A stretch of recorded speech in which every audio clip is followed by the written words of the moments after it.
Hello everyone, welcome to divine bliss home science. तो आज जो हम टॉपिक पढ़ने वाले हैं वो है फूड एडिटिव्स।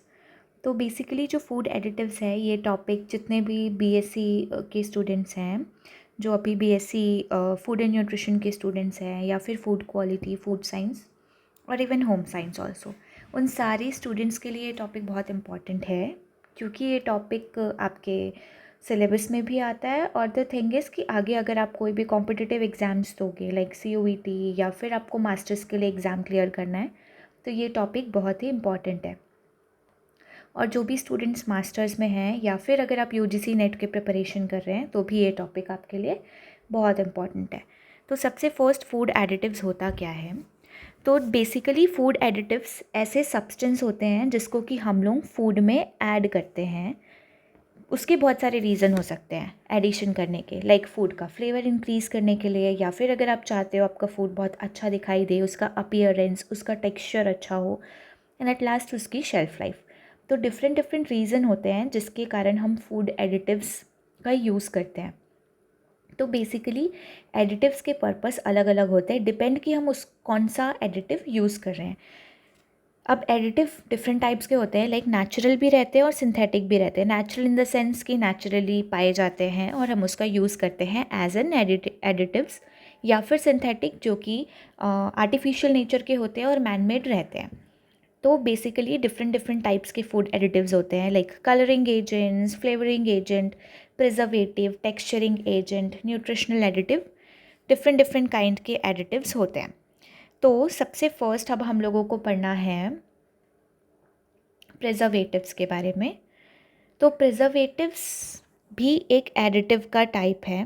जनरली प्रिजर्वेटिव्स इसलिए यूज़ किया जाता है ताकि फूड की शेल्फ़ लाइफ इंक्रीज़ हो जाए। ठीक है, अब शेल्फ़ लाइफ क्या होता है? शेल्फ़ लाइफ मतलब समझ लो फूड का लाइफ स्पैन या फिर फूड की एज, उसको हम बोलते हैं शेल्फ़ लाइफ। यानी कि अगर आपका फॉर एग्ज़ाम्पल बनाना की शेल्फ़ लाइफ कितनी होती है? मैक्सिमम 3 से 4 दिन, 5 दिन, इतनी ही रहती है।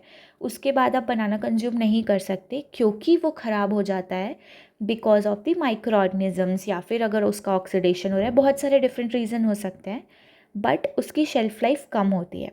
वैसे ही अगर आप देखो राइस या फिर पल्सेस, जिनको कि हम लोग लॉन्ग टाइम तक स्टोर करके रखते हैं, तो हम क्या बोल सकते हैं कि उनकी शेल्फ़ लाइफ ज़्यादा होती है।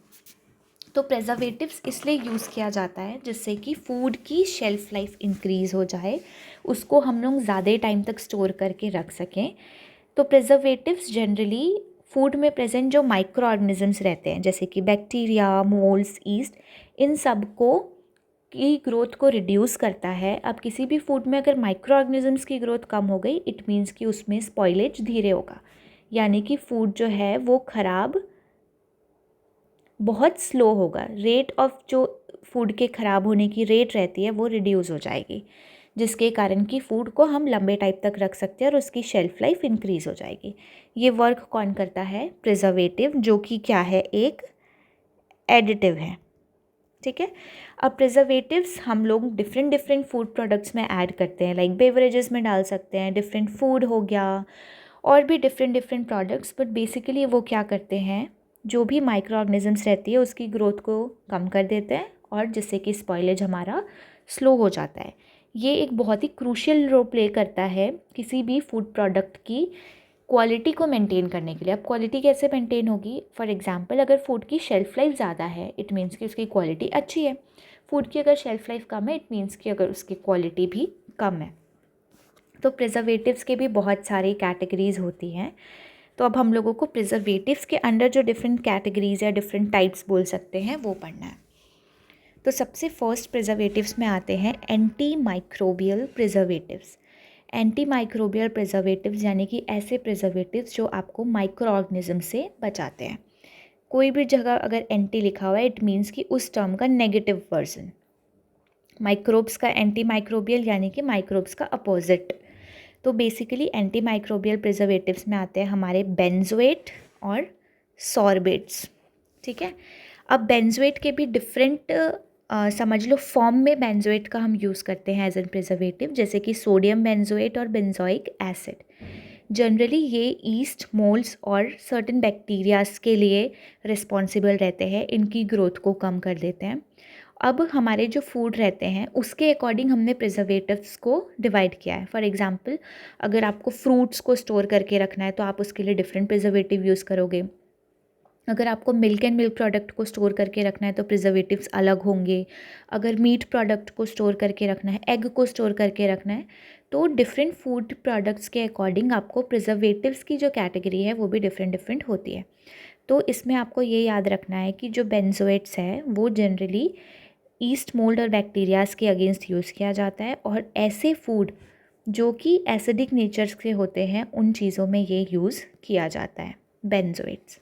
नेक्स्ट है sorbate. Sorbate potassium sorbate use किया जाता है, या फिर सॉर्बिक एसिड और उसके सॉल्ट्स का यूज़ किया जाता है एज एन प्रिजर्वेटिव। ये भी मोल्ड्स, ईस्ट और डिफरेंट बैक्टीरियाज के अगेंस्ट हम यूज़ करते हैं। जनरली ऐसे प्रोडक्ट्स के लिए ये यूज़ किया जाता है जिनका पीएच लो होता है। ठीक है, तो इसमें आपको ये याद रखना है कि सॉर्बेट्स और बेंजोएट ऐसे प्रोडक्ट के लिए यूज़ किया जाता है जो कि एसिडिक नेचर के होते हैं और जिनका पीएच जो रहता है वो लो रहता है।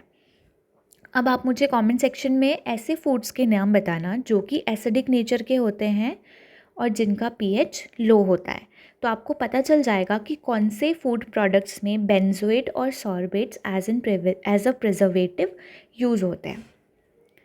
नेक्स्ट है विटामिन सी। विटामिन सी को एस्कॉर्बिक एसिड भी बोलते हैं। तो जनरली एस्कॉर्बिक एसिड क्या है? एंटीऑक्सीडेंट्स है। एंटीऑक्सीडेंट यानी कि ये ऑक्सीडेशन से बचाता है। अगर किसी भी फूड प्रोडक्ट्स में ऑक्सीडेशन को अगर हमने बचा लिया या प्रिवेंट कर लिया तो उस फूड और वेजिटेबल की शेल्फ लाइफ इंक्रीज़ हो जाती है। तो बेसिकली विटामिन सी भी एक प्रिजर्वेटिव के जैसे यूज़ करते हैं। जनरली फूड के कलर को प्रिजर्व करने के लिए या फिर फूड की क्वालिटी को प्रिजर्व करने के लिए विटामिन सी यूज़ किया जाता है। नेक्स्ट है विटामिन ई, जिसका केमिकल नेम है टोकोफेरॉल। ये भी एक एंटीऑक्सीडेंट है जो कि ऑक्सीडेशन से बचाता है, जिसके कारण फूड प्रोडक्ट की शेल्फ लाइफ इंक्रीज़ हो जाती है। नेक्स्ट है नाइट्राइट और नाइट्रेट्स। नाइट्राइट्स और नाइट्रेट में भी सोडियम नाइट्राइट या फिर सोडियम नाइट्रेट ये कॉमनली यूज्ड प्रिजर्वेटिव है जो कि किस में यूज़ किया जाता है?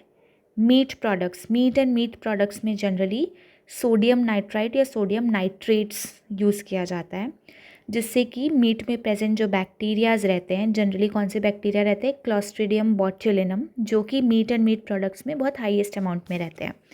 तो इन बैक्टीरियाज के ग्रोथ को रिड्यूस कर दिया जाता है। अगर ये बैक्टीरिया की ग्रोथ कम हो जाती है तो मीट का जो फ्लेवर रहता है, जो कलर रहता है, वो भी मेंटेन हो जाता है। तो बेसिकली जो नाइट्राइट्स रहते हैं वो मीट एंड मीट प्रोडक्ट्स के लिए यूज़ किया जाता है। अब इसमें आपको ये चीज़, अगर आप नोट्स बना रहे हो तो आपको बहुत ही शॉर्ट एंड क्रिस्प नोट्स बनाने हैं, जो कि अगर आप एग्ज़ाम के टाइम पे पढ़ के जाओगे तो आप इजीली सारी चीज़ों को कवर अप कर पाओगे। तो इसमें आपको नोट्स कैसे बनानी है? फॉर एग्जांपल आपने लिखा है सोडियम नाइट्राइट, तो आप उसको ये लिख दो कि सोडियम नाइट्राइट यूज़ किस में होता है? Meat and meat products. इससे पहले हमने पढ़ा था बेंजोएट। बेंजोएट किस में यूज़ होता है? एसिडिक फूड्स में। सॉर्बेट्स किस में यूज़ होता है? ऐसे फूड जिनका पीएच कम होता है। विटामिन सी जनरली किस में यूज़ होता है? फ्रूट्स एंड वेजिटेबल्स में। तो जितने डिफरेंट फूड, जितने प्रिजर्वेटिव्स मैं तुम लोगों को बता रही हूँ वो मैंने उसके साथ वो कहाँ कहाँ पे यूज़ हो रहे हैं, कौन से फूड प्रोडक्ट्स में यूज़ हो रहे हैं, वो तुमको पता चल जाएगा। क्योंकि क्वेश्चंस मैच द कॉलम के फॉर्म में भी आ सकते हैं कि sodium nitrate as a preservative कौन से फूड प्रोडक्ट्स में यूज़ होता है, ऐसे टाइप के क्वेश्चंस। नेक्स्ट है सल्फर डाइऑक्साइड और सल्फाइड कंपाउंड्स। जनरली जो ड्राई फ्रूट्स रहते हैं या फिर wine sorry generally dry fruits और वाइन रहते हैं, वहाँ पे ब्राउनिंग होती है, डिस्कलरेशन देखा जाता है और माइक्रोबियल ग्रोथ देखी जाती है। तो ड्राई फ्रूट्स और वाइन्स, इन सब में से अगर आपको इन सब में अगर आपको इनकी शेल्फ लाइफ इंक्रीज़ करनी है या फिर इनकी क्वालिटी इंक्रीज़ करनी है तो हम सल्फर डाइऑक्साइड और उसके कंपाउंड्स का यूज़ करते हैं एज अ प्रिजर्वेटिव। नेक्स्ट है पैराबीन्स। पैराबीन्स के भी बहुत सारे डिफरेंट टाइप होते हैं, ये सिंथेटिक है। पैराबीन्स क्या है? सिंथेटिक, यानी कि इसको आर्टिफिशियली बनाया गया है, नेचुरली फॉर्म में नहीं मिलती। तो इसके डिफरेंट टाइप है, like methyl paraben, ethyl paraben, propyl paraben. Generally ये कॉस्मेटिक्स, फार्मास्यूटिकल्स और कुछ कुछ फूड प्रोडक्ट्स के लिए यूज़ होता है। इसकी भी एंटी माइक्रोबियल प्रॉपर्टीज़ रहती है। इट मीन्स कि ये माइक्रो ऑर्गेनिजम्स की ग्रोथ को रोकता है।